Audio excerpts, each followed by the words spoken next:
Người phụ nữ vào ngày thứ hai sau khi cưới bị tiếng bầu củi ngoài sân làm thức giấc. Lúc trở mình xuống giường chỉ thấy toàn thân đau nhức như rời ra. Thủ trưởng Tô sáng sớm ra đã sung sức thế này là định dỡ cái sân nát này đi, hay là muốn bù đắp cho chuyện đào ngũ tối qua đây? Tô Thần Uyên đỏ bừng cả tai, nhớ lại sự xấu hổ tối qua vì chân phải bị chuột rút nên phải tắt lửa giữa chừng. Không phải yếu. Tô Hà nhìn bộ dạng thô lỗ cố gồng của anh khi bị trêu chọc, trong lòng vui như mở hội. Thần Uyên, không xong rồi. Chúng ta phải xây một cái bếp mới ở đó.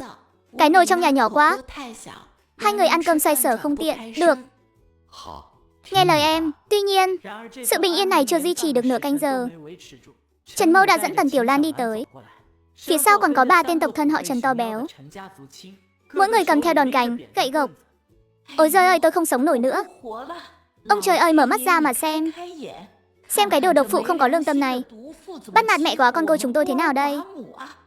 Tô Hà hủy hôn rồi, mà vẫn nắm khư khư 10 đồng tiền sính lễ của nhà họ Trần không buông. Vừa quay đầu đã gả cho tên quẻ này. Mày là lừa hôn, là đồ không biết xấu hổ. Trả tiền đây. Nếu không hôm nay tao san bằng cái sân nát này của mày. Dân làng đang làm việc sáng sớm bị tiếng động thu hút, kéo đến vây thành một vòng, đứng ngoài hàng rào chỉ trỏ. Mọi người phân xử dùm. Kiến Quân những năm qua đối xử với nhà họ Tô hết lòng hết dạ. Cô em này thì hay rồi. Hôm qua vừa dứt, hôm nay đã thành đôi với anh Thần Uyên. Nếu không phải đã tằng tiệu từ trước thì ai tin chứ? Lời này vừa thốt ra, những dân làng vốn còn em dè thân phận của Tô Thần Uyên, gió chiều nào xoay chiều nấy ngay. Đúng vậy, cũng nhanh quá rồi đó. Chẳng lẽ thật sự vì 10 đồng tiền sao? Tích góp mấy năm trời đấy. Không trả đúng là không có thiên lý. Tô Đức Tài và Vương Tú phấn hớt hải chạy tới. Cái tính nhu nhược của ông lại tái phát. Con lớn à, hay là mình trả tiền cho người ta đi. Cứ làm loạn thế này, tiếng xấu của con sẽ vang xa mất. Vương Tú Phấn ở bên cạnh gạt nước mắt, muốn khuyên nhưng không dám mở lời. Tô Hà cười lạnh một tiếng, sải bước đến trước mặt Trần Mẫu. Sính lễ tôi có thể trả, bắt phải làm việc công ra việc công. Đã muốn trả thì chúng ta đến trụ sở đại đội, trước mặt bí thư Tô và dân làng, tính toán cái món nợ này cho rõ ràng minh bạch. Cô nhìn quanh một vòng, ánh mắt cuối cùng dừng lại trên khuôn mặt chột dạ của Tần Tiểu Lan. Chúng ta phải tính 3 khoản nợ. Khoản thứ nhất, từng xu nhà họ Trần đưa đã được tiêu thế nào. Ở đây tôi có ghi chép, cái gì nên trả tôi sẽ trả đủ không thiếu một xu. Khoản thứ hai, những năm qua Tô Hà này đã may đồ cho Trần Kiến Quân, cộng thêm trứng gà, đồ rừng gửi sang nhà họ Trần, quy đổi thành tiền công, phải trừ vào tiền sính lễ. Khoản thứ ba, cũng là khoản quan trọng nhất, Trần Kiến Quân năm ngoài đã lén rút tiền sính lễ đưa cho chị. Tần Tiểu Lan, chị mua một bộ vải hoa tây, còn mua 2 hộp kem dưỡng da tuyết hoa. Khoản nợ này nhà họ Trần định thanh toán với tôi thế nào? Lời này vừa nói ra, cả trường như nổ tung. Mặt Tần Tiểu Lan trắng bệch ngay lập tức. Mày nói láo, đồ cái lưỡi thối. Trần Mẫu cầm cổ định mắng, nhưng ngọn lửa trong lòng bỗng bốc lên ngùn ngụt. Chuyện xấu của Trần Kiến Quân, làm mẹ như bà ta sao không biết, nhưng đó là thể diện của nhà họ Trần. Nếu thật sự chuyện này vỡ lở ở trụ sở đại đội, Trần Kiến Quân dù có được thả ra, ở 10 dặm 8 thôn này cũng hoàn toàn mất mặt. Sao, không dám đến trụ sở đại đội à? Trần Đại Nương, chẳng phải bà muốn tìm thiên lý sao? Đi thôi, đi ngay bây giờ. Đứa nào không đi đứa đó làm cháu. Đúng lúc này, Tô Thần Uyên nãy giờ vẫn im lặng bước tới, đứng sau lưng Tô Hà. Khí thế hung hãn đó khiến tên cầm đầu nhà họ Trần run tay, đòn gánh suýt rơi xuống đất. Có đi không, Trần Mẫu? Nhìn đôi xương cứng khó gặm trước mặt, tức đến mức toàn thân run rẩy. Được, mày giỏi lắm, mày cứ đợi đấy cho bà. Chúng ta đi, đến trụ sở đại đội thì đến, để xem lát nữa đứa nào khóc thảm hơn. Buông một câu dọa dẫm yếu ớt, người nhà họ Trần lách thách biến mất ở đầu làng. Vợ chồng Tô Đức Tài ngơ ngác đứng đó, một lúc sau mới đổ mồ hôi lạnh rời đi. Ánh mắt Tô Hà hướng về phía cây hòe già không xa. Cô em họ Tô Mai đang trốn ở đó. Tính cách của Trần Mẫu chỉ biết ngồi bệt dưới đất ăn vạ.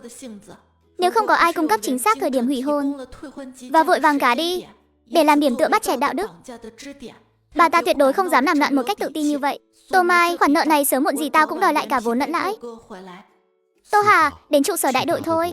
Tôi đi cùng em. Được. Chúng ta đi thanh toán dứt điểm đống nợ lần này. Tô Hà nắm lấy bàn tay to đầy vết chai sạn của người đàn ông.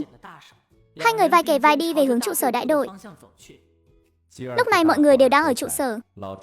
Chuyện cãi vã về sính lễ của con bé họ Tô với nhà họ Trần. Hãy làm cho sáng tỏ và dứt khoát ở đây. Sau này ai còn ở đó gây rối trong thôn. Đừng trách tôi không nể tình. Bí thư, ông phải làm chủ cho mẹ quá con cô chúng tôi. Con mụ độc ác này đã hủy hôn với kiến quân nhà chúng tôi. Vừa quay đầu đã leo lên giường kẻ khác. Bây giờ còn khư khư giữ lấy sính lễ của nhà họ Trần chúng tôi không buông. Đây rõ ràng là ăn cướp mà.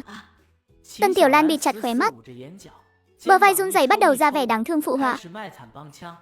Mọi người phân xử dùm. Kiến quân vì gom tiền sính lễ này mà phải xuống hầm đào than cả đêm không chợp mắt. Xin nữa thì bỏ mạng. Từng xu đều là mồ hôi nước mắt cả. Cô Tô Hà cứ thế cuỗm tiền đi. Thật khiến người ta đau lòng. Màn biểu diễn đẫm lệ của hai người họ đã đánh trúng vào hai điểm yếu là kẻ yếu và tiền mồ hôi nước mắt. Ha ha, vạn nỗi khổ chúng sinh độ. Hôm nay ta sẽ đích thân siêu độ cho đám cực phẩm nhà họ Trần này.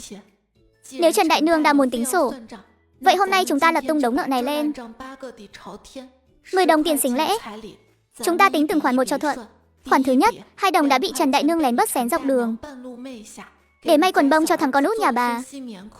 Phải là loại vải chéo màu đen của tiệm vải họ Trương trên trấn. Trần Mẫu trợn tròn mắt, vừa định ăn vạ thì bị giọng nói của Tô Hà át đi.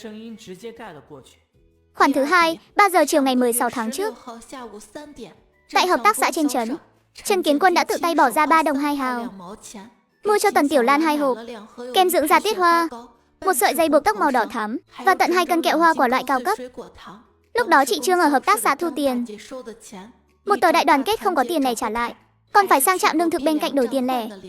Có cần bây giờ tôi lên trấn mời chị Trương tới đây để đối chất trực tiếp không? Bản kê khai này vừa đưa ra, trong sân tĩnh lặng đến mức một cây kim rơi cũng có thể nghe thấy. Ngay sau đó là những tiếng kinh hô như muốn lật tung mái nhà. Mặt Tần Tiểu Lan cắt không còn giọt xi dâu. Trần Mẫu thấy chuyện xấu bị lộ, khuôn mặt già nua nghẹn lại thành màu gan lợn. Con khốn này, mày ngậm máu phun người. 3 tên lực điền nhà họ Trần đứng phía sau thấy thế, liền cầm đòn gánh lao thẳng về phía Tô Hà, muốn dùng nắm đấm để bắt cô ngậm miệng. Tô Thần Uyên chắn trước người Tô Hà, lạnh lùng quét mắt qua 3 người nhà họ Trần đang giơ gậy, nâng chân phải lên, giẫm nát một khúc gỗ khô trên mặt đất. Mấy tên lực điền kia sợ đến mức lùi lại liên tục. Tô Đức Vượng thấy người nhà họ Trần đã bị trị cho ngoan ngoãn, liền hắng giọng một tiếng thuận thế hòa giải. Giấy trắng mực đen đã tính toán rõ ràng, hai bên bù trừ cho nhau, không ai nợ ai nữa, ai cũng đừng có nói nhảm nữa. Điểm chỉ ký tên đi. Trần Mẫu nghiến nát hàm răng vàng. Điểm chỉ đó. Chuyện này chưa xong đâu.